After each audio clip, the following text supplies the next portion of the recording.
mo máa kí gbogbo ẹ̀yin ìyá ẹ̀yin bàbá o ní gbogbo bí tẹ́ bá ti ní àǹfààní láti máa wo èmi ọmọ yín àbúrò yín olólùfẹ́ yín Lady K Ìfẹ́ Olúwa show, the one and only baby of Yorùbá nation. Èmi náà ni mo máa tún dé o. Ẹ̀yin ìyá mi ẹ̀yin bàbá mi káàkiri àgbáláyé, eléyìí tún lẹ́tìkẹ́ o, eléyìí tún ká màmá o. Ó lẹ́tìkẹ́ ó ká màmá, ó jẹ́ ohun tó bani lọ́kàn jẹ́, ó jẹ́ ohun tó ní agbára. Ṣẹ́rí mẹ́sẹ̀jì tá tún gbé wáyé, mo bẹ̀ gbogbo yín gbogbo bí tẹ́ bá ti ń wò mí káàkiri àgbáláyé, ẹ má bá mi pín lógúnlógún, ẹ bá mi pín lọ́gbọ̀lọ́gbọ̀, jẹ́ kó wọ̀ gbòòrò ayé. Ẹ jẹ́ káwọn èèyàn tún gbọ́ eléyìí, kì í ṣàánú tèmi nìkan lẹ ti máa gbọ́, because a lot of people wọ́n máa ní ẹ má dá wọn lóhùn jàre, nítorí pé wọ́n ń pè fún ilẹ̀ Yorùbá, òun ló jẹ́ kó máa sọ gbogbo nǹkan tó ń sọ, propaganda ni wọ́n ń gbé wá, this and that ni wọ́n ń gbé wá, kódà ibi tí wọ́n ṣe dé wọ́n sọ wá lẹ́nu. Àmọ́ mo dúpẹ́ pé Ọlọ́run ti wá sọ èébú wa yẹn, ó sọ dọlá, ó sọ dọ̀rọ̀, ó sọ dòótọ́. Ọlọ́run ti ṣe kíni, ó ti sọ irú ọjọ́ kìíní àná, ó ti sọ dòótọ́ ọ̀rọ̀ báyìí sìn. Ṣé bóun ni gbogbo àwọn màmá tí ń bọ́ síta ń sìn? Ẹ̀yin èèyàn, ẹ bá mi ṣe gbòsà fọ́bọ ní máa jẹ̀mú. Òun làwọn màmá àwọn bàbá gbogbo wọn tí ń bọ́ síta ń sìn. Ẹ tún wá gbọ́ nípa ìṣẹ̀lẹ̀ tó ṣẹlẹ̀ recent. Ẹ wá gbọ́ itú burúkú tí àwọn Fúlàní tí wọ́n pa l'Ondo. Ẹ wá gbọ́ àrà táwọn Fúlàní dá nígbà tó ń sọ wípé àwọn pípì ti wọlé sí wa lára. Wọ́n ti gba gbogbo ilẹ̀ tán. Àwọn èèyàn nírọ́ là ń pa. Wọ́n nírọ́ ni kò sí kan tó jọ bẹ́ẹ̀. Wọ́n ní stop sọ bẹ́ẹ̀. Pepper them, this and that. Kò sí ohun tí wọ́n sọ tán. Ṣé kò ṣe ohun ìyàlẹ́nu kí Fúlàní wọlé sí ìgboro Mushin lọ́sàn-án gan, kí Fúlàní fẹ́ lọ kidnap? Wọn tún wá dá dúró bẹ́ẹ̀ o. Ṣé mo pé nísìn báyìí gbogbo ilẹ̀ Yorùbá káàkiri báyìí sìn làwọn people ti lọ one by one tí wọ́n dẹ̀ operate.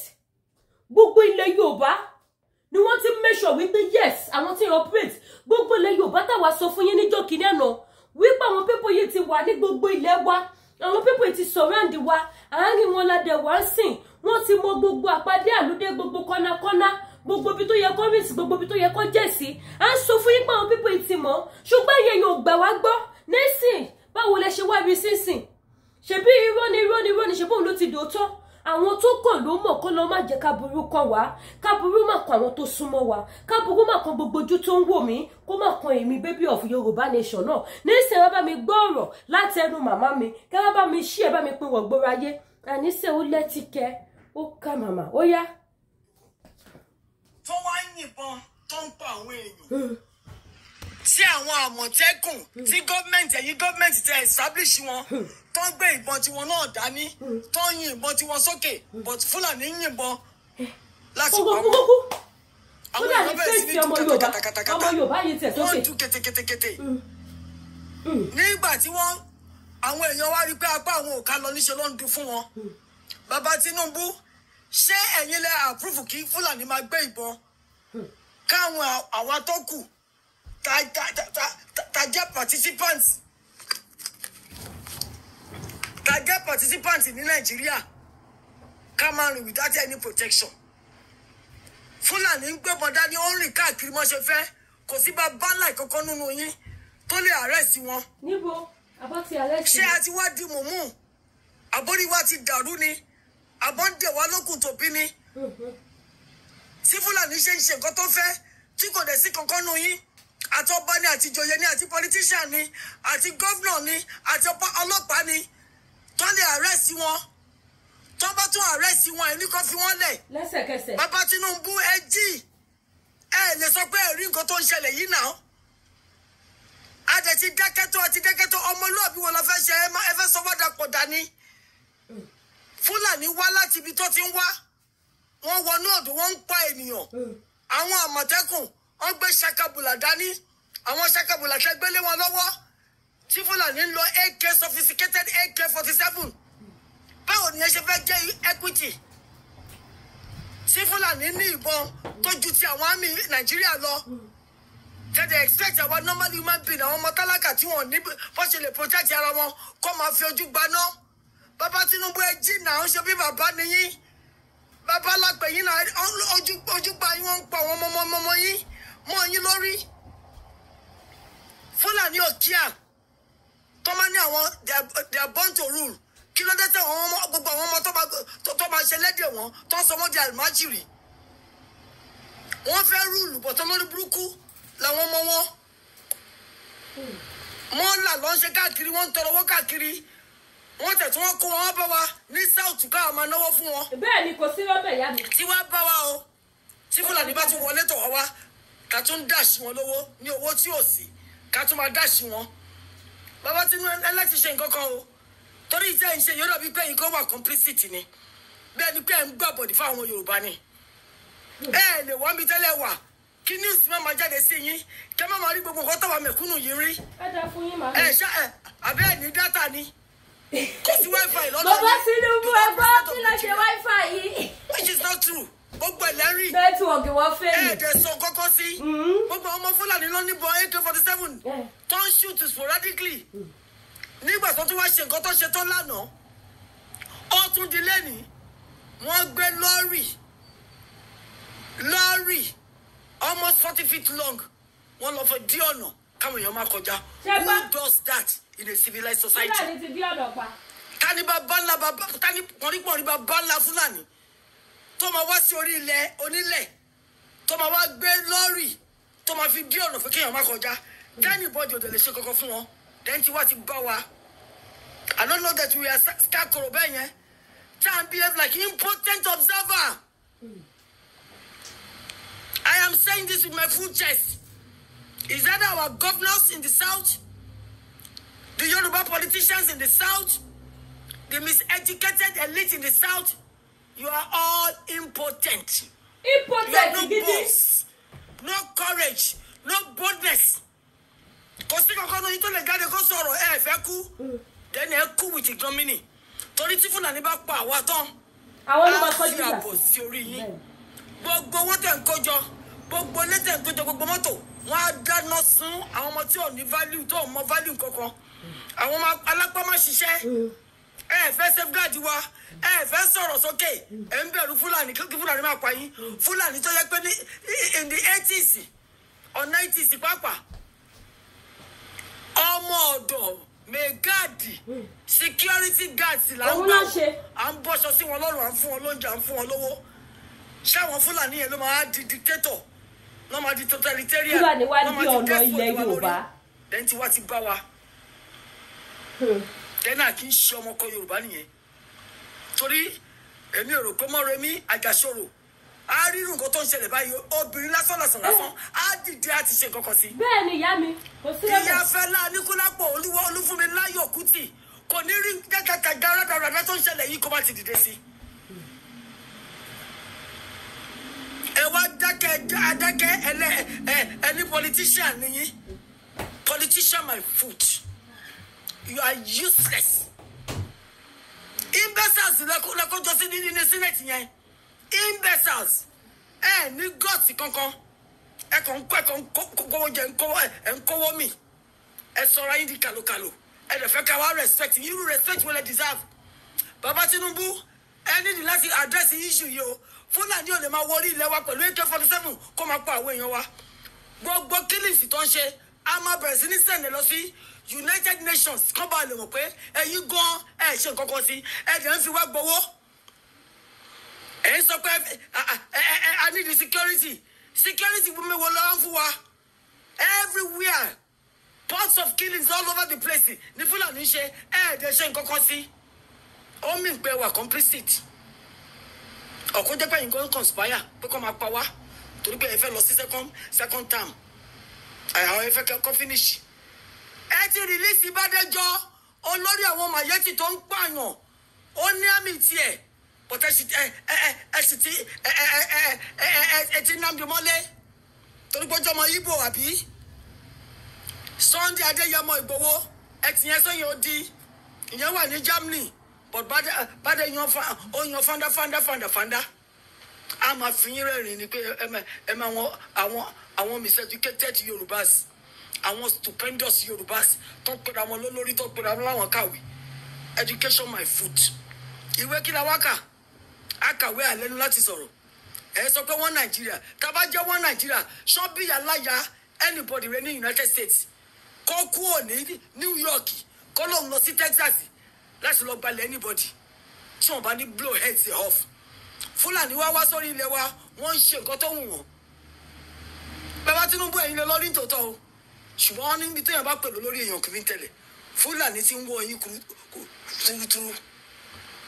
Ó ti ń fi orí wa gbálẹ̀, ó ti ń fi owó òdì gbá wa létí, kò dẹ̀ sí kankan nu yín tó lè sọ̀rọ̀.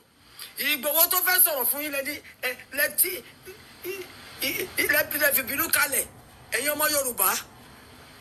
Ẹ sọ sẹ́wọ̀n ọdún méjì ní Benin Republic, ẹ ṣe ní ẹ̀ dáhùn. Ìgbà tó tún jáde tán ẹ tún tì sí Germany. Ṣùgbọ́n bá dé jọ ọmọ Fúlàní, ọmọ àfìtọ̀fọ́rí, ọmọ apànìyàn, ọmọ agbénigbéni, ó ń rìn fandafanda. Kò dẹ̀ sí nǹkan kan tẹ́ lè ṣe. Gumi negotiator yín kò sí nǹkan kan tẹ́ lè ṣe. Miyetti Allah kò sí nǹkan tẹ́ lè ṣe. Islamic State of West African terrace àbí territory wọ́n pè ra wọn ni. Wọ́n ti wà nílùú kò sí tẹ́ lè rí ṣe. 120,000 Boko Haram or ISWAT wọ́n wà ní Kanji, wọ́n wà ní gbogbo state north tó tẹ̀ ń sanwó fún wọn. Ẹ̀dẹ̀ ní gọ́ọ̀mẹ̀ntì ní godless government nìyẹn o. Gọ́ọ̀mẹ̀ntì tí ò ní local standing for being government. Èmi ò mọ nǹkan tí agbára tẹ́lẹ̀ wá ní. Ẹ ní power, ẹ ní authority. Fúlàní tẹ́ bá sọ òfin kan kalẹ̀ á ṣe nǹkan tó wù. Ẹ̀dẹ̀ ní guts, ẹ ní balls láti arrest wọn. So much for one Nigeria. Ṣé wọ́n Nigeria tẹ́ fẹ́ ká kú sí nìyẹn? Àálẹ́tìkẹ́. Gbogbo yẹn ẹ̀ ń pa pírí jẹ ẹ̀ ń ṣe bí ẹni tí ẹ̀ mọ nǹkan tó ń ṣẹlẹ̀. Ṣẹ́rí tó ṣẹlẹ̀ ní Kenya. It should be a tip of the iceberg. Tí àwọn ọmọ Yorùbá bá dìde, tí àwọn ọmọ Nàìjíríà tó kù tó wà nínú contraption yẹn tó bá dìde, ohun tó máa ṣẹlẹ̀ sí gbogbo yín á ju ti Kenya lọ. Rò pé rí third world war ni. Ohun tó bá dẹ̀ máa dé kó dé. Ukraine àti Russia jà ọ̀run ò jábọ́. Hamas àti Israel jà ọ̀run ò jábọ́. Tí àwa Yorùbá pẹ̀lú Fúlàní bá kọ́wọ́ bọ̀ kò sí nǹkan tó máa ṣẹlẹ̀, nǹkan tó bá ti ẹ̀dẹ́ ni kó dé. Ẹ ti sún wọn kò gírí. Kì í ṣòlò ṣìnà bàbá Tinubu. Ẹ fẹ́ sọwọ́ di ẹjọ́ arinlẹ̀. Ẹni tó ti lose ọkọ ti wà ń bẹ̀. Ẹni tó ti lose ọmọ wà. Ẹni tó lose ìyá àti bàbá ẹ̀ wà ń bẹ̀. Ẹ dẹ̀ dákẹ́ ẹ̀ ń wò. Nítorí pé ẹ̀sìn fẹ́ wà lórí àpèrè. Ẹ mọ̀ pé tọ́lọ̀ bá gbé sórí àpèrè ló ń dúró síbẹ̀. Ẹ ń yan fáńdáfáńdá, àwọn ọmọ tí ń yan fáńdáfáńdá. Ẹ ń fi security 6 mẹ́jọ ẹ fi ń tẹ̀lé wọn. Ẹ gbé security sí strategic places, strategic locations tó lè safeguard àwọn ọmọ ìlú, tó lè safeguard farmers. Gbogbo yín papọ̀ níjẹ. Ẹ̀yin governors, I'm ashamed of you. I am ashamed of you. Kọ́lọ́n kó fọ̀rùn kẹ́ Akérédolú. At least ó gbìyànjú. The rest of you are bunch of non-entities, bunch of imbeciles. Ẹ kàn ní power ni, ẹ l'authority, ẹ dẹ̀ ní guts. And I'm so ashamed. Ashamed. Dancing governor, ṣorí tó ń ṣẹlẹ̀. Tó o bá ṣọ́ra ṣe títí Fúlàní bá tún wọlé tọ̀ ẹ̀ wá, tó wá dárakára. Ìwọ gan ọmọ kó lórí àpèrè yẹn ni. Kó máa dáǹsì káàkiri àsìbí pé wọ́n fi jó ṣe ẹ́. Wọ́n fi jó ṣe ẹ́. Nẹ́fì ẹ̀ la mọ̀ pé síngà tó ń dáǹsì kí ni tún ní gọ́vnọ̀. Ìgbà tó ń jó káàkiri náà báwo ló ṣe lè lórí mọ nǹkan tó máa ṣe nílùú ẹ̀. Ẹ̀yin gọ́vnọ̀ tẹ́ wà nílẹ̀ Yorùbá ẹ lọ́jọ́ kọ̀ọ̀kan lórí yín o. Orí àpèrè tẹ́ wà yẹn ohun Ọlọ́run ló sì gbé yín síbẹ̀. Tẹ́ ẹ bá ṣe òtítọ́ àti òdodo kẹ́ dìde láti ran àwọn ọmọ ilé aláìlẹ́nìyàn lọ́wọ́. Olúwa máa pa yín rẹ́ kúrò lórí èrè yẹn ni. Ẹ̀yin gan ẹ kúrò lórí èrè yẹn kò sẹ́ tó máa rántí yín mọ́.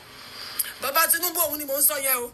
Ẹ need láti alert àwọn officers, àwọn security agents yín kọ́ bẹ̀rẹ̀ sí lílọ sí gbogbo strategic places tí ẹ ti mọ̀ wípé àwọn Fúlàní wọ́n ń dá pocket of destruction sílẹ̀. Gbogbo yín dẹ̀ dákẹ́. Ṣé Fúlàní pọ́ poison jẹ́ fún yín ni? Wọ́n bá tiẹ̀ lókun tòbí mọ́ wa lórí. Ṣé kò ti yẹ kójú wàhálà? Bàbá Tinubu ẹ̀yin lọ lórí o. Àgbà kí ń wà ní ìlú kórí ọmọ tuntun wọ o. Orí ọmọ Yorùbá ti ń wọ o. Kò tiẹ̀ wọ́ ó mì jolojolo lọ́rùn wa ni.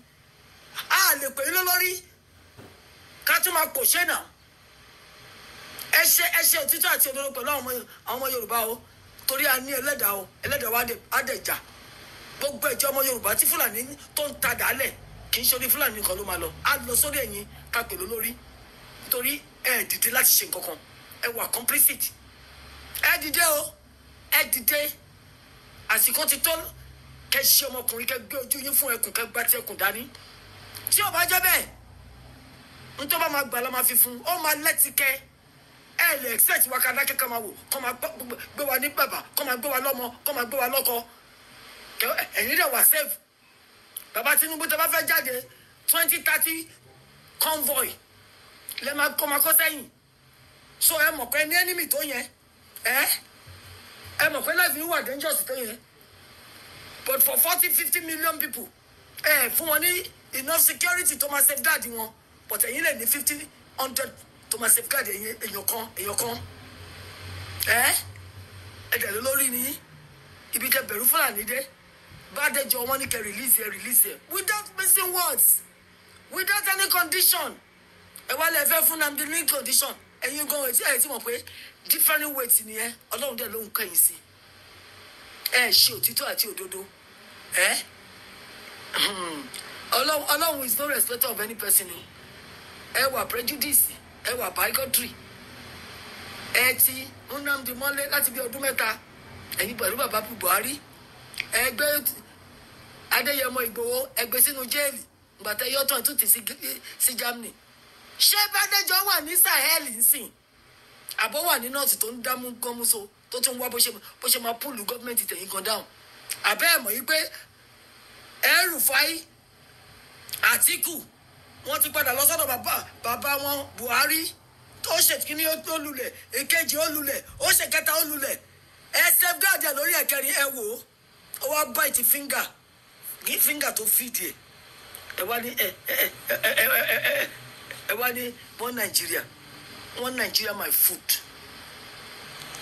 Nigeria máa pín bàbá Tinubu bẹ́ẹ̀ nǹkan ò fẹ́ ó máa pín torí pé nǹkan lọ́lọ́run mo ti sọ fún yín pé orí àpèrè tẹwà yẹn Ọlọ́run mọ̀ ọmọ gbé yín síbẹ̀ torí kó fẹ́ lò yín fún ògo ẹ̀ ṣùgbọ́n tẹ́ ẹ̀ bá fẹ́ kó lò yín kò ṣe nǹkan kan Ọlọ́run ti pa bàbá Ọbásanjọ́ ti pa tí ìsepè kan tẹ́ bá fẹ́ kọ́ Ọlọ́run pẹ́ yín náà tì ìgbà mélòó ló pé Ọlọ́run there are over 7,000 like you tọ́lọ́run lè lò tẹ́ ọ̀n bá tiẹ̀ rí yín lò Ọlọ́run lè gbẹ́ lómi ìdìde ẹgbà bí ṣe sọ yẹn Ọlọ́run lè gbẹ́ lómi ìdìde Ọlọ́run bá dẹ̀ gbẹ́ lómi ìdìde ó ti gbàgbé sáìdì yín nìyẹn nítorí àwọn bá Tinubu ẹ sọ̀rọ̀ sí nǹkan tó ń lọ ń sìn because it's getting too much Fúlàní kan lọ sí anywhere at any damn time wọ́n lọ pààyàn ẹ̀dẹ̀ nírí wọn mú Fúlàní ti pa 49,000 ní sẹ́ẹ̀tì tí wọ́n lọ́hùn ní north lọ́dọ̀ wa Ọlọ́run ló mọ iye àwọn tó ti gbé wọ́n tún fi wá ṣe ransom wọ́n fi wá jẹ wọ́n lọ fi ra ìbọn bàbá Tinubu ẹ láti ṣe nǹkan kan sí o dẹ́ẹ̀dẹ́ mi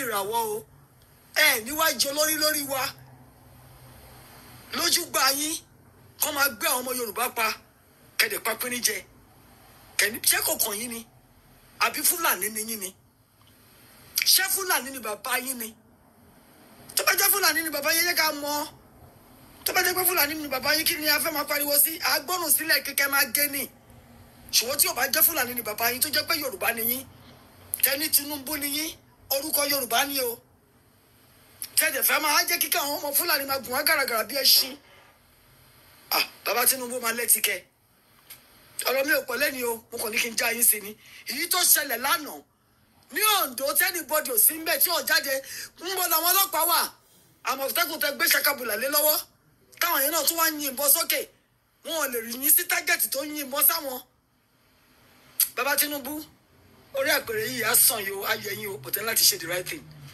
tí ẹ bá ṣe ohun tó máa tẹ́ Ọlọ́run lọ́rùn ẹ̀yin kò máa tẹ́ sí ni o ẹ máa tẹ́ sí ni Ọlọ́run ò dẹ̀ ní jẹ́ kẹtẹ́ kẹfà tẹ́tẹ́ jì ẹ̀yin ọmọ Nàìjíríà ẹ bẹ̀rẹ̀ sí ní pariwo kí bàbá Tinubu wá nǹkan tó máa ṣe sí kán kó àwọn àmì wọn jáde àtọlọ́pàá wọn jáde àwọn ọmọ nọ́ọ̀sì wọ́n ń wọlé sí wa lára ẹni àwọn níwèé wọ́n ti ṣí bọ́dà lẹ̀ wọ́n wá láti Guinea wọ́n wá láti Libya wọ́n wá láti Mali wọ́n wá láti Benin Republic everybody dem fún wọn Isa Pantami àbúrò Boko Haram number 2 in place gan patron Boko Haram kí lè wá ṣe òkú bẹ́ẹ̀ ọ̀rọ̀ yìí ò ní lẹ́tìkẹ́ ẹ ti sún wa kò kiri o n tó ṣẹlẹ̀ ní Kenya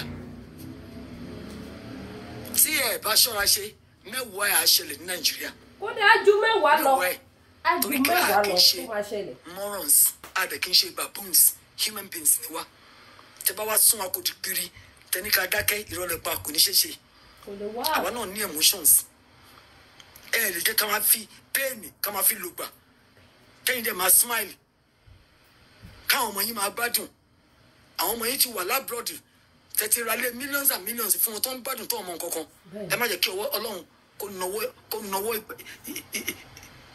ìbínú ẹ̀ sí wọn kí wọ́n rí ìbínú Ọlọ́run. ẹ má jẹ́ kí n sọ̀rọ̀ ojú ọ bàbá Tinubu tẹ bá ń fi ìyà jẹ àwọn ọmọ mẹ̀kúnnù ẹ̀jẹ̀ wọn máa kélé yín lórí o ẹ má jẹ́ kí ẹ̀jẹ̀ àwọn ọmọ mẹ̀kúnnù kó bẹ̀rẹ̀ sí ní kélé ilé yín lórí náà ti ilé yín nìkan àrọ ọmọdọ́mọ yín ẹ má jẹ́ kó kélé lórí ẹ ṣe òtítọ́ àti òdodo ẹ má fi èmi wá wégbodò ẹ̀yin ọmọ Nàìjíríà òdodo ẹ̀yin ọmọ Yorùbá èmi ní ti yín ní tòótọ́ ẹ dìde kẹbẹ̀rẹ̀ ní sọ fún bàbá Tinubu pé pípa yìí ti tó ṣọ́n fi wọ́n ṣe sacrifice ni tiẹ̀ sú wa tọ́kàn ń pawọ́ bẹ́ẹ̀ tó ń pẹ́ díẹ̀. àmọ́ bóyá báwọn èèyàn ṣe kú lẹ́mí tí wọ́n máa bò sí àmọ́. bàbá Tinubu kò sọ̀rọ̀ tó bá jẹ́ lamẹ́ríkà ní president àti address situation yìí àwọn FBI wọn ti dìde àwọn ọlọ́pàá ti wá Boko Haram ló ń support Gumi ń bá Boko Haram negotiate tó yẹ kẹtì sọ sínú túbú láti bí ọdún mélòó kan sẹ́yìn ó yan fọ́ndáfọ́ndá Bádéjọ ń yan fọ́ndáfọ́ndá Ìgbòho wà ní Germany kò gbébọn o kò pààyàn o ta ló mọ iye mélòó tí Bádéjọ ti pa Nnamdi wà ń bẹ o ẹ fẹ́ yọ jáde ẹ ń fún ní conditions ẹ fún Bádéjọ ní conditions ọ̀n bí yín reke fún conditions I'm ashamed there are times when I look at it bẹ́ẹ̀ yín governor ní o ẹ̀yin politician Yorùbá ṣe ń ṣe ni I'm so damn ashamed of all of you I'm not proud. Can you gutless? Mindless. Dubai. À ń pè ní olórí àwọn ọmọ Yorùbá. Àwa tó ń pè lọ́mọ aládé all over the world. Àwọn ọmọ ológun ọlọ́mọ lẹ́yẹ. Ẹ wá ń ṣe bí dàdá ń dídín. Ẹ ń ṣe bí arìndì. Ẹ ń ṣe bí ẹni tí wọ́n ẹ ń ṣe bí February. Oṣù tí ó pé ẹ ń ṣe bí ẹni tó ti gba Sátidé lọ́wọ́ yín tó ń gbé Sunday lé yín lọ́wọ́. Ẹ máa yan fandafanda honourable you are the most dishonourable elements ẹ̀yin ọmọ Yorùbá tẹ wà ní both House of Representatives àti Senate tó máa gbé tọ́pìkì tó yẹ kẹ faraya kẹ sọ̀rọ̀ sókè ẹ dákẹ́ bí olóńdù like a Mickey Mouse. I am ashamed of you. Ní Amẹ́ríkà tí mo wà yìí mi ò jẹ́ anything o I'm just a naturalized citizen. Kò síbi tí mo wà tó ń bá mi bá fún fúlù máa sọ tẹnu mi mo bá ní kí n fẹ́ lọ sẹ́wọ̀n ẹ̀wọ̀n náà ni so be it ṣùgbọ́n pé màá rí nǹkan tó yẹ kí n sọ̀rọ̀ lé lórí kí n má sọ̀rọ̀ ìrọ̀lẹ́ pa mo ń sọ̀rọ̀ kò dá ń ṣèlú mi ẹ wá wà nílùú yín lórí ilẹ̀ baba ńlá yín Fúlàní ń silence yín shame on you shame on you ṣé gbogbo yín di tẹ́dí morons kalẹ̀ tẹ́dí imbeciles kalẹ̀. 30 pussycat in front of get the pussycat and the mouse. You are now tiny penny mouse. Then the outstart one muige. I better be full of nation. I'll probably be a president of Senate. I come and say bala bolo. Don't even know what you are talking about. You are a disgrace. Dajabi Amila, Secretary of State, Security ìlú, oyeko mo npa e, o san kankan sí láti joti Fúlàní tin pa wá. Ma be gbàdúrà pé kó kàn ẹ́. Tó bá kàn ẹ́, bí orí ají, bí orí agbe. Ya ba bẹ̀rẹ̀ sí ní ro strategy wo la fẹ́ gbà. Ká má fi silence àwọn tó ń ṣiṣẹ́ ibi. Torí right now you are just a lawyer and you don't want to. But to mo bó ṣe máa kówó jẹ ṣe mo mọ bó ṣe máa fortify ìwé lọ́tún lọ́sì tó máa mú 100 ń bí báyìí tó máa mú 1 billion ń bẹ̀ yẹn. That's all you all know how to amass. Ẹ jẹ́ kí n ṣọ́ọ̀kì yín gbogbo yín máa kó owó yẹn jọ èyí tí ò bá jẹ́ Christian nínú yẹn lọ yá Bíbélì. Ọlọ́run sọ pé aṣiwèrè ó kó ọrọ̀ jọ kò mẹ́ni tó máa jẹ ẹ máa amass ẹ̀ àwọn ọmọ tálíkà ló máa jogún yín gbẹ̀yìn kì í ṣe àwọn ọmọ tí yín gan àwọn ọmọ tálíkà tẹ́tí fìyà jẹ Ọlọ́run wa gbé gbogbo tẹ rò pé ó jọ yín lójú yẹn àgbélé àwọn ọmọ tálíkà àwọn ọmọ tiẹ̀ lọ́wọ́ go and write it down. Ẹ yá tètè máa kójọ ẹ àmà ṣe dáadáa ọmọ tálíkà tẹ́ ń fìyà jẹ yẹn òun lọ́lọ́run máa gbélé lọ́wọ́ gbé ẹ bí Ṣàgàrí ní tó ṣẹlẹ̀ sí Ṣàgàrí àtàwọn ọmọ ẹ̀ márùn-ún ìjọ kan lọ́lọ́run waste wọn ìjọ kan lọ́lọ́run waste márùn-ún èmi ọmọ yìí tẹ́ bí bó tẹ́ máa wájọ ẹ fẹ́ fún àwọn ọmọ yín di bẹ́ẹ̀sì káwọn ọmọ mẹ̀kúnnù máa ké kọ́ máa ké rora ẹ̀jẹ̀ àwọn ọmọ mẹ̀kúnnù yẹn òun ló máa dáhùn destiny tì yín go and write it down. Àwọn ọmọ mẹ̀kúnnù yẹn ẹ mọ bí ẹ̀jẹ̀ ọmọ mẹ̀kúnnù ṣe rí lọ́dọ̀ Ọlọ́run each time tó máa ń ké Ọlọ́run máa ń bọ̀tù omi ẹjú wọn ni nígbà tí bá fi àjẹ wọn dé stage kan Ọlọ́run á náwó ọ̀dà sínú ilé yín ẹ jẹ́ bàbá láyà pariwo. Màámi ẹ jẹ́ báyìí gbé níbẹ̀ yẹn ẹ jẹ́ báyìí gbé níbi tẹ́ gbé dé. Torí ò bá pé tó bá mọ. Ok ẹ jẹ́ ká gbọ́ ti Gbajabiamila. And you call yourself a lawyer, you will be useless for eternity. Ṣùgbọ́n tí mo sọ fún mi àìdá ìmàlẹ́ ló ń ṣe ni o Kristẹni ní ẹni o ní bíṣẹ̀ ń ṣe ni o àdùnkọ́rí kílẹ̀ you are human being first.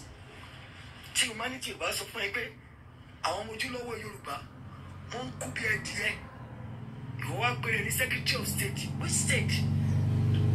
Ṣé Balógun state àbí Ológbò state àbí Surulere state ní tiẹ̀? Wọ́n dẹ̀ ń pa ojúlówó ọmọ Yorùbá tó pa pẹ́ẹ́rẹ́ jẹ tó ṣe ètè tìrìkìtìrìkì bí ètè pọ̀ mọ́. Ó wá ń jẹ́ kíyà kọ́ máa fi ẹ̀jẹ̀ àwọn ọmọ Yorùbá ó wá dákẹ́ oní Secretary of State ni tí ẹ ti bá ẹ wá jẹ́ bàbá láyà look at this face kọ́lọ́n kó fún mi ní grace àwọn ní láti wá rí ẹ kọ́ àwọn sójà ẹ àwọn tó máa assassin mi kókó wọn jọ bí Ọlọ́run ṣe ń fẹ́ ìbọn yín máa padà sí yín lórí ẹ bẹ̀rẹ̀ sí ní ṣùtà rẹ̀. Ẹ̀yin ọmọ Yorùbá gidi mo kàn ní kí n sáré jáde kí n tún wá sọ̀rọ̀ nípa ètò ìṣẹ̀lẹ̀ lọ́dún ni ẹ bẹ̀rẹ̀ sí ní jáde kẹ́ bẹ̀rẹ̀ sí ní sunkún sí bàbá Tinubu lọ́rùn ó ń láti rí nǹkan kan ṣe sí tó bá wọn lọ sọ pé àwọn ló kàn adẹ̀ ti gbé wọ́n ti gbélé wọn lọ́wọ́ tọ́ọ̀ bá wá fẹ́ ṣe dáadáa mi ì lè ní kókó lórí ẹ̀pẹ̀rẹ̀ nítorí Ọlọ́run ló gbé wọn síbẹ̀ o wọ́n máa tẹ́ sí mi o. Màámi ẹ jẹ́ ìsọpọ́tì yín bàbá Tinubu ẹ kúrò ńbẹ̀ ẹ wo ọmọ ọ̀sán lèmi kò mọjú kò mọra ẹ kúrò ńbẹ̀ ṣé rí màámi tí wọ́n sọ̀rọ̀ yìí màámi ẹ̀ ní sọ̀rọ̀ tán ẹ̀yin lè máa fọwọ́ pa wọ́n lórí kẹ́ máa fi ọ̀rọ̀ kẹ́ máa fi rọ̀másì ayé wọn ṣùgbọ́n èmi èyí tẹ́ sọ wípé ẹ ní kọ́ kúrò ńbẹ̀ tó lọ́dọ̀ ló fi wọ́n síbẹ̀ ẹ jọ torí tó lóhun Dáfídì ọba kí ló ẹ̀ díẹ̀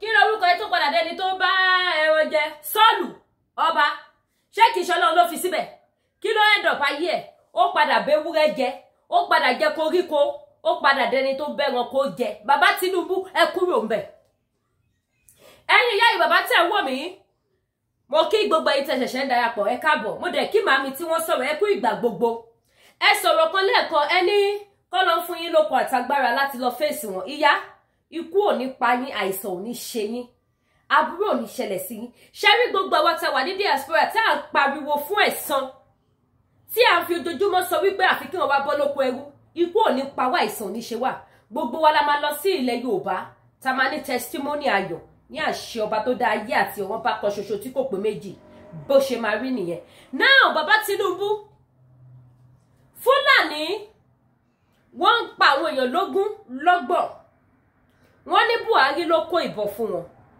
Buhari má dẹ̀ ti lọ bàbá Tinubu Buhari ti lọ kí ló ṣẹlẹ̀ sẹ́yìn ṣebí ìran Yorùbá nìyí tó bá jẹ́ tòótọ́ bẹ́ẹ̀ ṣe máa sọ wípé ohun tó ń ṣẹlẹ̀ you are not happy because mo ti wo interview yín bí mélòó kan tẹ́ sọ wípé inú yóò dùn especially bá àwọn kidnapper àwọn bandits bó ṣe yọ wá lẹ́nu. Who are the kidnapper? Who are the bandits? They are the Fulanis. They are the Fulani tí wọ́n rí opportunity àti orí ọ̀fẹ́ láti fi gba ìbọn lọ́wọ́ Buhari nígbà tó wà ńbẹ̀ as a president. Nísìn èyí tí wá take over sí bàbá Tinubu, kí ló dá yín dúró tẹ̀dẹ̀ gbàbọ́ lọ́wọ́ wọn padà? Kí ló dá yín dúró nígbà ìjọba Buhari sọ wípé òun kó ìbọn fún wọn kí wọ́n máa fi protect ẹran láì ṣe ènìyàn. Ó lóun fún wọn ní ìbọn kó máa fi protect ẹran. Wọ́n pín AK-47 lé wọn lọ́wọ́. Buhari dẹ̀ ti lọ́sìn. Ojú tí yín ṣàdẹ̀ ti là. Ẹ ti rí bó ṣe lọ lókè lọ́wọ́, ẹ ti rí ohun tó ṣẹlẹ̀ nílẹ̀ Yorùbá. Ẹ ti rí wípé iṣẹ́ burúkú làwọn pípọ̀ yìí ṣe, kí ló dé tẹ̀lé gbàgbọ́ lọ́wọ́ wọn. Dájúdájú ẹ joyè nítorí wọ́n ní àkókò joyè ní ó sọ ju mo joyè ẹnu yóò kálù lọ. Oyè tẹ́ jẹ́ ẹnu yóò kálù. Oyè tẹ́ jẹ́ camouflage ni. Lójú ayé yín, lójú ẹ̀mí yín. Ẹlẹ́fẹ́ ṣe kó da bàbá Tinubu, ẹ bẹ̀rù Ọlọ́run, ẹ bẹ̀rù adániwáyé. Ẹ bá mi share ètò ìsínú group àwọn politicians, especially APC group. Ẹ bá mi máa jù, ṣé bá ti bá wa jù, ó máa dọ́wọ́ àwọn tó máa bá wa jù sọ́dọ̀ àwọn tó máa fi dọ́dọ̀ wọn lọ. Ẹ bẹ̀rù Ọlọ́run. You said you are going there láti jẹ́ kí ayé kó rọrùn fún àwọn ènìyàn láti gbé. Ẹ̀yin yẹ̀yin bàbá mi, Punch ti gbé jáde. Petrol di 720 naira per litre. Petrol di 720 naira per litre. Ṣé bá tún wá dé ilé epo pé fẹ́ lọ ra petrol òun, wọ́n ti yí gbogbo nozzle, wọ́n ti yí pa. Ṣé bá ra petrol 1 litre ní ilé epo mi, ẹ délé kẹ́ lọ wọ́n wò ẹ fi pa litre naira. Petrol di 720 lójú ayé yín. Lójú ayé yín Fúlàní wọlé tọ́lọ̀ sọ gangan daytime pẹ̀lú AK-47. Fúlàní ń pa ọmọ Yorùbá. Bàbá Tinubu lójú ayé yín. Lójú ayé Tinubu Buhari gan pàápàá petrol máa di 500 per litre. Lójú ayé Buhari dáwọ̀dáwọ̀ tó wà ńbẹ̀ tẹ́ gbé síbẹ̀ tó jẹ́ pé yín náà lẹ gbé síbẹ̀. Àwọn Fúlàní ò máa wọlé lọ́sàn gan. Èyí ṣẹlẹ̀ tó ṣẹlẹ̀ ní Mushin. Ẹ̀yin yẹ̀yin bàbá mi. Mushin ní ọ̀sán gangan. Àwọn Fúlàní dẹ̀ gbàbẹ̀ lọ láti lọ kidnap. Inú gbogbo ló fẹ́ kó wọn wọ̀ lágbègbè Mushin.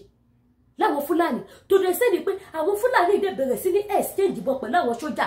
Fúlàní pa sójà 2, sójà pa Fúlàní kidnapper 9. Lóbi wọ́n ní tí ó bá ṣe pé YouTube tí ó kì í gba fídíò yẹn àti Facebook ó wà lọ́wọ́ wa. Kò sí ẹni tó jẹ́ sọ̀rọ̀sọ̀rọ̀ yàtọ̀ sí sọ̀rọ̀sọ̀rọ̀ gan tó bá ti lè wà nínú àwọn group fídíò ìmàdọ́gbò ẹ̀ fídíò yẹn burú já. Lọ́sọ̀gọ́ bàbá Tinubu lójú ayé yín. Lọ́sọ̀gọ́ ni Fúlàní kidnapper wọlé sí ìgboro ìlú Èkó láti lọ kidnap àwọn èèyàn with full chest. Ó dẹ̀ ní confidence wọ́n wọlé ní ọ̀sọ̀gọ́. Lójú ayé yín bàbá Tinubu Fúlàní gba Oǹdó lọ. Bẹ́kìtì lọ sí Kúńpé. Wọ́n dẹ̀ bẹ̀rẹ̀ sí ní kidnap àwọn èèyàn ńbẹ̀. Wọ́n dẹ̀ ń pa àwọn ọmọ Yorùbá wọ́n ṣe pa àwọn Àmọ̀tẹ́kùn. Àwọn Àmọ̀tẹ́kùn tó gbé pangolo dání empty barret tó yẹ káwọn náà jẹjà fi empty barret yẹn kó fi protect ara wọn. Wọ́n ti múlẹ̀ fún gbogbo àwọn Àmọ̀tẹ́kùn yìí. Wọ́n ti lo àwọn èèyàn burúkú láti fi enter gbogbo àwọn Àmọ̀tẹ́kùn ilẹ̀ Yorùbá. Àmọ̀tẹ́kùn wá yìnbọn sókè. Fúlàní face wọn face to face, bomber to bomber. Àmọ̀tẹ́kùn dẹni tí ò lè fi pangolo tẹ kó lé wọn lọ́wọ́.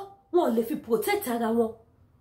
Mi ò gbọ́ irú èyí ní ayé mi. Ẹ̀yin Yorùbá nǹkan ti ṣe wá nílẹ̀ kó tó òjìire. Yorùbá ti gógó. Àfi ká lọ o. Àwọn ọmọ tó ń bọ̀ gbọ́dọ̀ jẹ ìyà yìí. Àwọn ọmọ tó ń bọ̀ gbọ́dọ̀ kó sínú ìgbèkùn yìí. Àwọn ọmọ tó ń bọ̀ gbọ́dọ̀ rí wàhálà àti ìdààmú tó wà nílẹ̀ yìí. Because kíní ti wọlé tó gbogbo nǹkan tá dé dábọ̀ nìyẹn. Fúlàní wá dẹni tó wá gbé mọ́tò tó blọ́ọ̀kù ọ̀nà ilẹ̀ Yorùbá pé ẹ̀ní lọ ẹ̀ní kọjá ní ilẹ̀ Yorùbá lójúmọmọ láìṣòro. Ṣé ẹ̀rí pé nǹkan mi ti wọ̀ nílẹ̀ Yorùbá? Ohun tó lè mú Fúlàní tó lè ní gut. Bàbá Tinubu bọ́dí lọ́mù Fúlàní ń bọ̀ wá kidnap gbogbo yín níbẹ̀. Ní kòríta tó dé dúró yìí.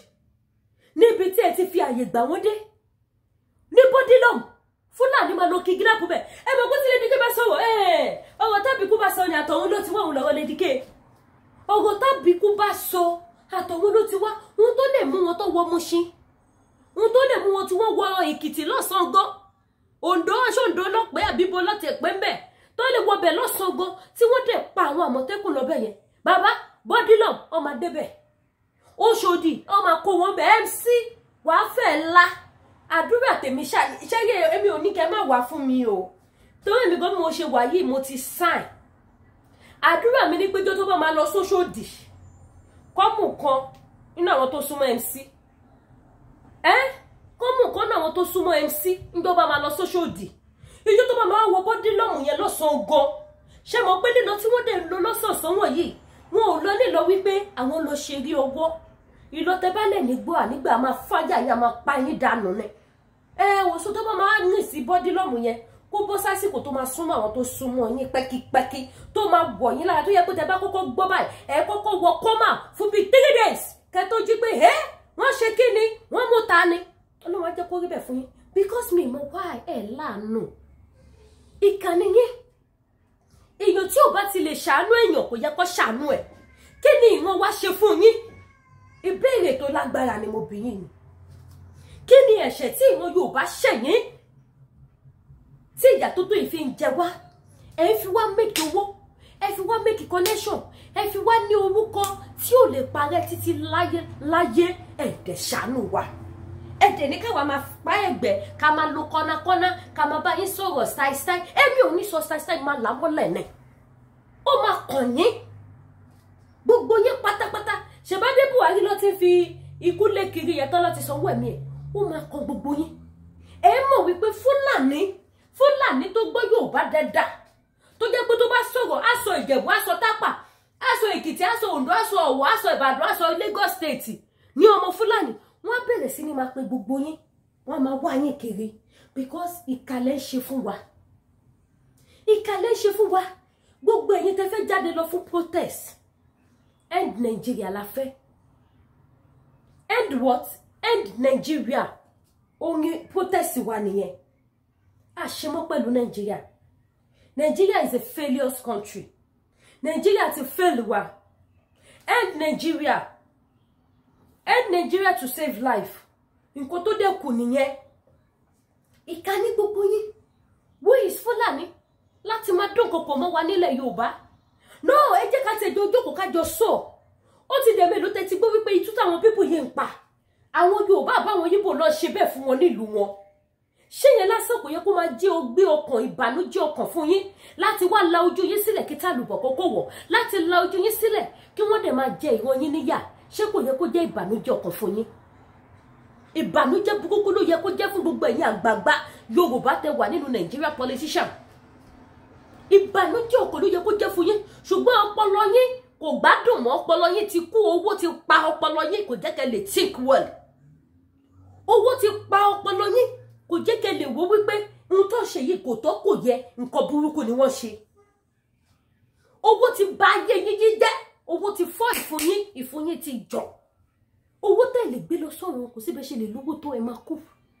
Bíbélì ní aṣiwèrè kó ọrọ̀ jọ nígbà tí òmẹni tó máa jẹ́ owó tí ò lè ra ẹ̀mí yín owó tẹ̀lé ní títí kẹjọ sáyé owó tẹ̀lé ní kẹjọ sáyé kò síbẹ̀ ṣe lè lówó tó kò síbẹ̀ ṣe lè lọ́lá tó ẹ máa fi gbogbo ẹ̀ lẹ̀ sáyé níjọ́ kan náà kí wá lóde kí la gbé kí la jù kí ló wà nínú ká jẹ ká mu kọ́kàn kó balẹ̀ ká káwọ́ sókè nítorí ohun ayé asán ni tó máa bá yé lọ ṣùgbọ́n gbogbo yín ya ìkà ẹ dá ojú ohun tí mo máa sọ nìyẹn pé I can never become a politician never in my life because mo ti rí níbi wípé the more you join Nigeria politician the more you become ìkà ọ̀dájú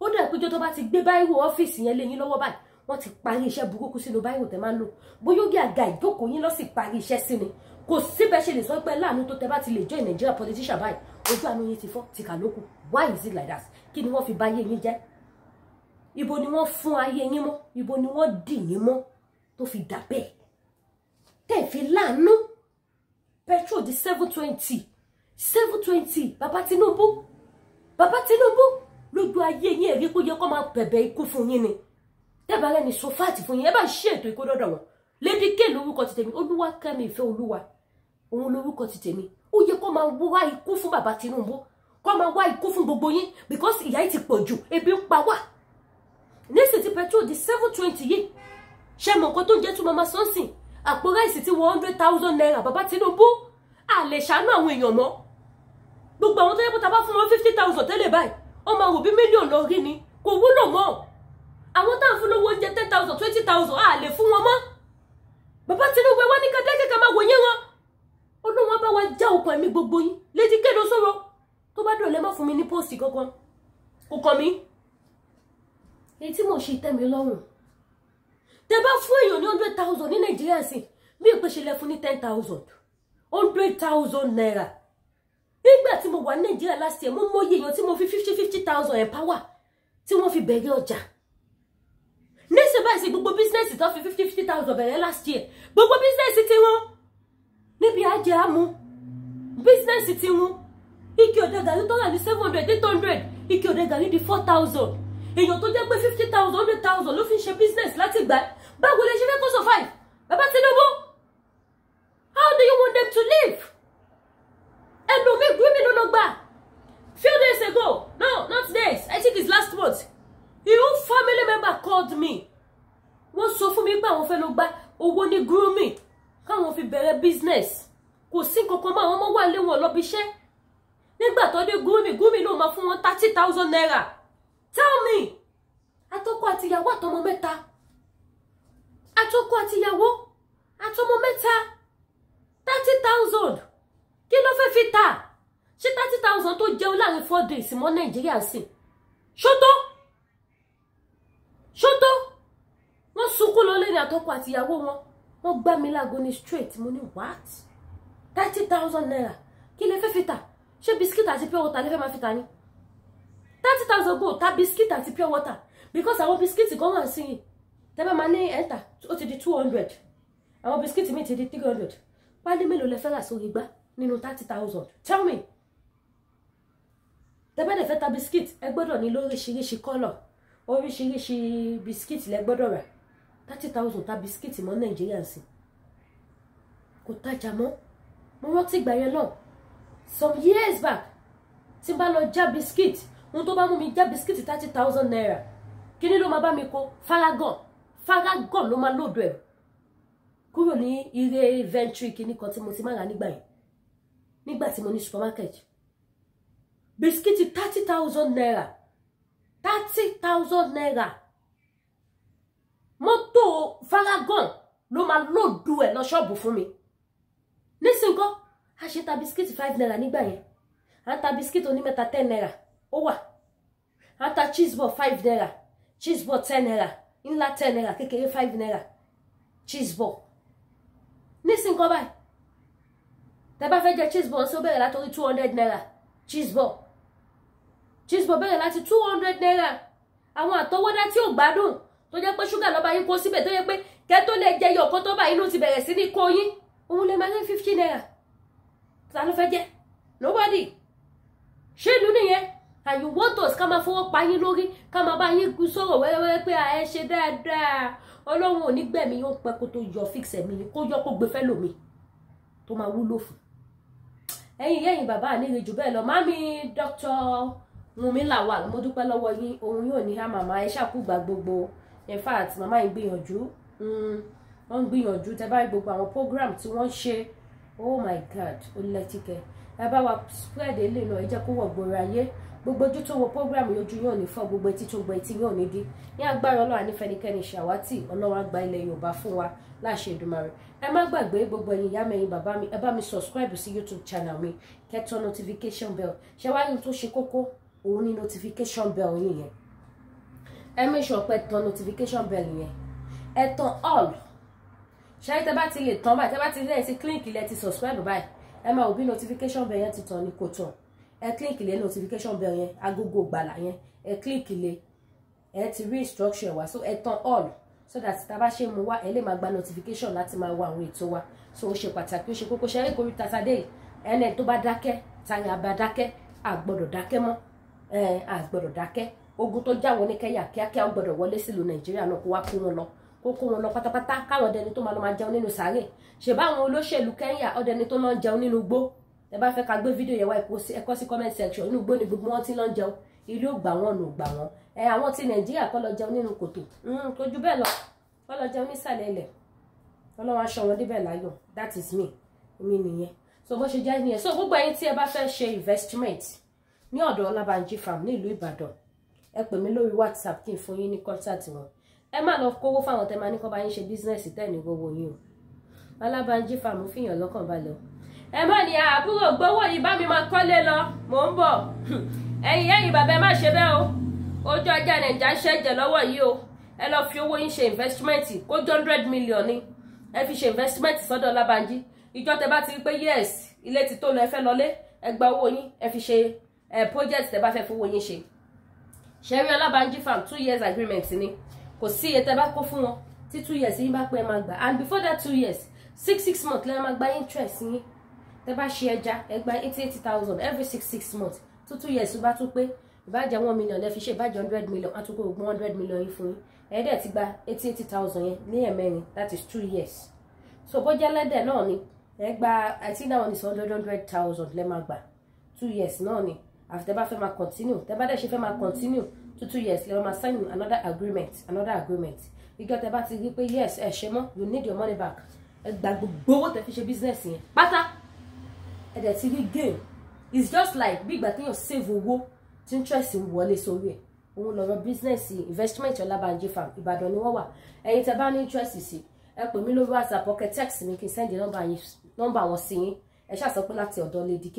Bákan náà wà ní gbogbo ẹ̀yin màmá tẹ́ bá fẹ́ lo cream tó dáa tẹ́ bá fẹ́ lo ọṣẹ tó dáa kì í ṣe dandan ni kéèyàn tún ẹ kò fẹ́ kí kọ́lọ̀ yín jáde síta àbí pupa yín yẹn ẹ láìkẹ́ bó ṣe rí ẹ fẹ́ kó ṣe kí ni ó glow dáadáa kó jáde tán ẹ pè mí kí fún yín fóònù nọ́mbà iléeṣẹ́ Danari skincare product tí mò ń lò nìyẹn very nice product. Tó bá dẹ̀ jẹ́ face yín náà lẹ bá fẹ́ treat má bá yín treat it. Look at my face kámẹ́rà fóònù ilé yóò gbádùn kò ní jẹ́ igi dáadáa. So gba yín tẹ́ bá fẹ́ tún bọ́dì yín ṣe ẹ pè mí kí fún yín fóònù nọ́mbà iléeṣẹ́ Danari skincare. Ẹ̀yin tẹ́ bá wá nídìí àwọn product jẹ̀díjẹ̀dí gbàgbà wa ta wà ní diaspora ẹjọ́ jẹ̀dí ò dáa o. Jẹ̀dí máa ń pa okó jẹ̀dí máa ń fọ́ ojú jẹ̀dí máa ń sọ̀yàn di aláàbò ara gidi. Gbogbo ẹ̀yin tẹ́ bá ní jẹ̀díjẹ̀dí àbí ẹ̀sẹ̀ tí ní gan ṣẹ́yà gbó jẹ̀dí ó compulsory láti nílé fọmọdé àtàgbà pẹ̀lú gbogbo àwọn nǹkan tá à ń jẹ yìí. Ẹ pè mí kí n fún yín fóònù nọ́mbà iléeṣẹ́ tí ọ̀nà aṣọ́ra àbá kẹ́ ọ́dà fún àgbòjẹ̀dí titi yín bó dẹ̀ jẹ́ ti manpower ni bó jẹ́ ti diabetes bó jẹ́ ti flat stomach gbogbo ẹni wọ́n ní lóríṣiríṣi. So orí tẹ́ bá ti fẹ́ ẹ mẹ́sẹ̀jì mi. Tó bá dẹ̀ jẹ́ aṣọ náà ni láti iléeṣẹ́ Unique àwọn latest design bàtà àti bag shoe and bag àti fabric tó wà pa ẹ mẹ́sẹ̀jì mi. Mi fẹ́ kí fídíò igun mi ní lè polówó lọ títí because ó ti wọ 40 something minutes. So èyí tẹ́ bá ti fẹ́ ẹ̀yin kọ text mi lórí WhatsApp.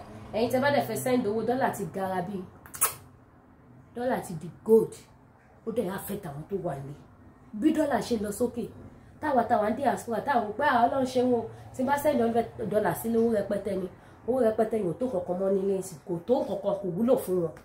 Dọ́là ti lọ sókè gan. Ẹ lọ download Lemfi app ẹ lọ referral code mi kẹ́ fi send owó. Ẹ̀yin tẹ́ wà l'America for the first time wọ́n máa fún yín $20. Ẹ̀yin tí Canada wọ́n fún yín $30. Ẹ̀yin tí UK wọ́n máa fún yín ní £10. So ẹ patronize mi ẹjọ́ torí ọlọ́mọ bẹ̀yìn. Ẹ̀yin tẹ́ bá wà ní Canada tẹ́ jẹ́ ọmọ ọkọ Yorùbá yes ẹ jẹ́ kí n announcement yìí ẹ jẹ́ bá mi share. Ẹ jọ̀ọ́ gbogbo ẹ̀yin ó tẹ́ wà ní Canada tẹ́ jẹ́ ọmọ ọkọ Yorùbá ẹ wá join ní group Yorùbá self-determination. Yorùbá self-determination YSDM bí YSDM díẹ̀ ni ẹ wò ó máa ń kọ́ mi lẹ́nu kọ́ lọ sànú. Ẹ wá join Yorùbá self-determination that is YSDM yes YXDM. Ẹ jẹ́ wá join group yẹn ẹ jẹ́ ká jọ polongo Yorùbá nation nílùú Canada. Gbogbo ẹ̀yin ọmọ kọ́ tẹ́ wà ní ìlú Canada tẹ́ dẹ̀ nífẹ̀ẹ́ sí Yorùbá nation struggle lábẹ́ ìṣàkóso bàbá wa Professor Banji Akintoye àti bàbá wa Sunday Ọmọdéyẹmọ. Ẹ jọ̀ọ́ ẹ pè mí lórí WhatsApp kí n connect yín mọ́ àwọn tó jẹ́ àwọn àgbààgbà wa kẹ́ join ti Canada. Ṣé kí YSDM ti Canada wọ́n ṣe bẹ́ẹ̀ o alẹ́ náà ní iṣẹ́ ta lọ ṣe níjọ́ Saturday and I give thanks to God. Àwọn tó ń wo program tí mò ń ṣe lọ́wọ́ tí mo gbé sí live mo dúpẹ́ pé mo jẹ́ ohun èlò pàtàkì nínú struggle yìí. Tí wọ́n wo program yẹn bí mo ṣe gbé sí live ẹ believe pé wọ́n dẹ̀ wá síbẹ̀ wọ́n dẹ̀ gba nọ́mbà pé àwọn fẹ́ join ní group yìí. Wọ́n wá síbẹ̀ pé wọ́n kàn ń wo live báyìí wọ́n wò pé wow Even they were even happy to see me. But they bá lọ sí comment section program tí mo ṣe ń jọ Saturday tí mo fi gbé sí live. Àwọn èèyàn kọ sí comment section pé Lady K, we are on our way, we are coming. Ó dẹ̀ wá wọ́n wá join. Ẹ jẹ́ ká jọ ṣe. Àgbájọwọ́ la fi sọ yẹn, má jẹ́ ká ṣe lẹ́yàmẹ̀yà. Ẹ má jẹ́ ká sọ wa dọ́mọ ya wùsá. Ẹ jẹ́ ká jọ sowọ́pọ̀ ká jọ fight. Ṣé àwọn tó wà nílé wọn bá lọ lè ṣe mọ́? Ìwọ̀nba ni wọ́n lè ṣe. Àwa tá wà lẹ́yìn odi àwa la lè ké fún gbogbo àgbáyé. Tí gbogbo àgbáyé fi mọ̀, gbogbo orílẹ̀-èdè bí tá bá wà tí wọ́n fi mọ̀ wípé aburú ni wọ́n ṣe fún àwọn èèyàn wa nílé. So ẹ jọ̀ọ́, ẹ̀yin tó bá fẹ́ join YSDM ti Canada, YSDM Canada, ẹ jọ̀ọ́ message mi kí n fún yín ní phone number àwọn olórí wa so wọ́n lè add yín sínú group wa. Ojú òní tì yín, ire o.